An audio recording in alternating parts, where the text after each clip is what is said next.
بسم اللہ الرحمن الرحیم السلام علیکم ورحمۃ اللہ وبرکاتہ نحمد نصلی علی رسولہ الکریم اما بعد فاعوذ باللہ من الشیطان الرجیم بسم اللہ الرحمن الرحیم ربی زدنی علما رب اشرح لی صدری ویسر لی امری واحلل عقدۃ من لسانی یفقہوا قولی۔ آج ہم دیکھیں گے دعا کے آداب۔ دعا مانگنے سے قبل اللہ تعالیٰ کی حمد و ثنا اور پھر نبی اکرم صلی اللہ علیہ وسلم پر درود بھیجنا چاہیے۔ حضرت فضالہ بن عبید کہتے ہیں کہ ایک روز رسول اللہ صلی اللہ علیہ وسلم ہمارے درمیان تشریف فرما تھے کہ ایک آدمی مسجد میں داخل ہوا، نماز پڑھی اور دعا مانگنے لگا، یا اللہ مجھے معاف فرما، مجھ پر رحم کر۔ آپ نے فرمایا، اے نمازی، تو نے دعا مانگنے میں جلدی کی۔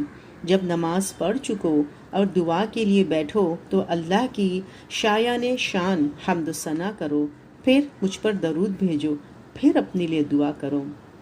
فضالہ بن عبید کہتے ہیں کہ ایک دوسرے آدمی نے نماز پڑھی اور اس کے بعد اللہ کی حمد و ثنا کی، نبی اکرم صلی اللہ علیہ وسلم پر درود بھیجا تو رسول اللہ صلی اللہ علیہ وسلم نے ارشاد فرمایا، اے نمازی، دعا کر، تیری دعا قبول کی جائے گی۔ اسے ترمذی نے روایت کیا ہے۔ پھر ہے کہ دعا دل جمی اور دو ٹوک الفاظ میں کرنی چاہیے۔ حضرت انس بن مالک کہتے ہیں کہ رسول اللہ صلی اللہ علیہ وسلم نے فرمایا، جب تم میں سے کوئی دعا کرے تو اللہ سے پختہ ارادے کے ساتھ سوال کرے اور یوں نہ کہے کہ اے اللہ اگر تو چاہے تو عطا فرما، اس لیے کہ اللہ تعالیٰ پر کوئی زبردستی نہیں کر سکتا جو اسے دعا قبول کرنے سے روک لے۔ اسے بخاری نے روایت کیا ہے۔ مطلب دل جمعی کیا ہے؟ یہ نہیں کہ ادھوری بات کریں، ملنا تو نہیں ہے، ہونا تو نہیں ہے، نہیں، یقین سے مانگیے کہ اللہ تعالیٰ کر دیجئے۔ ہاں، بندہ عاجزی سے اللہ تعالیٰ یہ چیز میرے حق میں بہتر ہے تو کر دیجئے، لاڈ سے بات کرے، پیار سے بات کرے، لیکن حکم سے بات نہ کرے۔ پھر ہے کہ دعا مانگتے ہوئے قبولیت کا مکمل یقین رکھنا چاہیے۔ دعا پوری توجہ اور یکسوئی سے کرنی چاہیے۔ حضرت ابو ہریرہ کہتے ہیں کہ رسول اللہ صلی اللہ علیہ وسلم نے فرمایا، اللہ تعالیٰ سے قبولیت کے مکمل یقین کے ساتھ دعا کرو اور یاد رکھو اللہ تعالیٰ غافل اور بے دھیان دل کی دعا قبول نہیں کرتا۔ اسے ترمذی نے روایت کیا ہے۔ تو کیا پتہ چلا کہ ہماری ہدایت کی دعا کیوں نہیں قبول ہوتی جو ہر دن نماز میں ہم مانگتے ہیں، اہدنا الصراط المستقیم؟ کیوں؟ کیونکہ اس وقت جو ہوتے ہیں دل غافل ہوتا ہے۔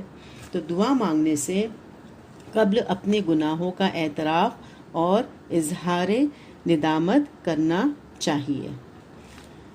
حضرت علی بن ابو طالب کہتے ہیں کہ رسول اللہ صلی اللہ علیہ وسلم نے فرمایا، جب بندہ کہتا ہے کہ تیرے سوا کوئی الہ نہیں، میں نے اپنے آپ پہ ظلم کیا ہے، میرے گناہ معاف فرما، تیرے سوا کوئی گناہ معاف کرنے والا نہیں، تو اللہ کو یہ بات بہت اچھی لگتی ہے اور اللہ فرماتا ہے، میرا بندہ جانتا ہے کہ اس کا رب ہے جو معاف بھی کرتا ہے، سزا بھی دیتا ہے۔ اسے حاکم نے روایت کیا ہے۔ پھر خاص مواقع پر دعا کے الفاظ تین بار دہرانا مسنون ہے۔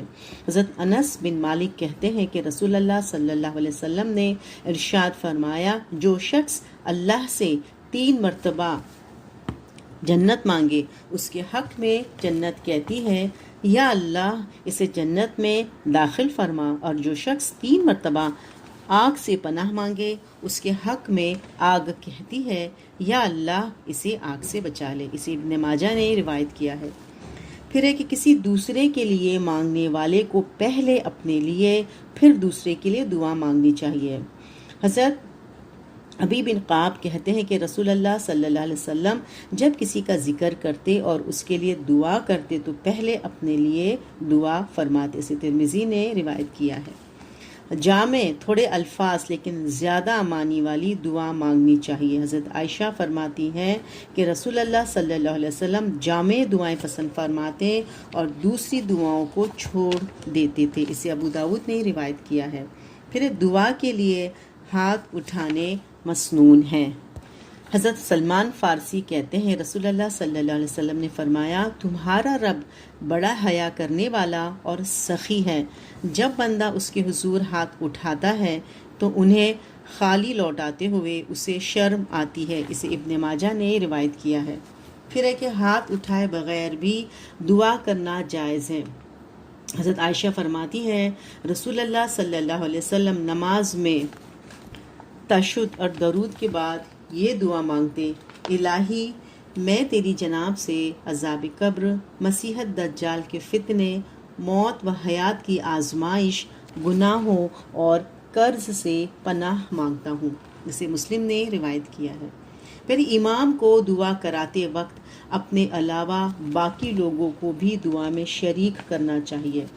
حضرت ثوبان رسول اللہ صلی اللہ علیہ وسلم سے روایت کرتے ہیں کہ آپ صلی اللہ علیہ وسلم نے فرمایا: کسی شخص کے لیے جائز نہیں کہ وہ کسی دوسرے کے گھر میں اجازت لیے بغیر جھانکے، اس لیے کہ جب کسی نے جھانکا گویا وہ اس گھر میں داخل ہوا۔ کوئی شخص جو لوگوں کی امامت کرائے دعا کے وقت دوسروں کے بغیر صرف اپنے لیے دعا نہ کرے، اگر ایسا کرے گا تو لوگوں کی خیانت کرے گا۔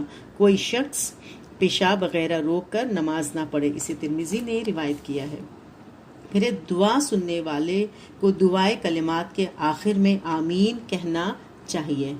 حضرت ابو درداء کہتے ہیں کہ رسول اللہ صلی اللہ علیہ وسلم نے فرمایا: کسی مسلمان کی اپنے بھائی کے لیے غائبانہ دعا قبول ہوتی ہے۔ غائبانہ دعا کرنے والے کے پاس ایک فرشتہ مقرر ہوتا ہے۔ جب وہ اپنے بھائی کے لیے کوئی بھلائی والی غائبانہ دعا کرتا ہے تو فرشتہ آمین، اللہ تیری دعا قبول کرے، کہتا ہے، اور ساتھ یہ بھی کہتا ہے کہ تجھے بھی اللہ ویسی ہی بھلائی عطا کرے۔ اسے مسلم نے روایت کیا ہے۔ پھر معمولی سی معمولی چیز بھی صرف اللہ تعالیٰ سے مانگنی چاہیے۔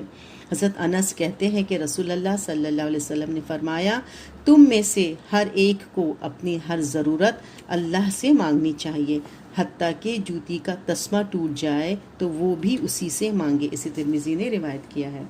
پھر دعا کرتے وقت اپنا رخ قبلے کی طرف رکھنا چاہیے۔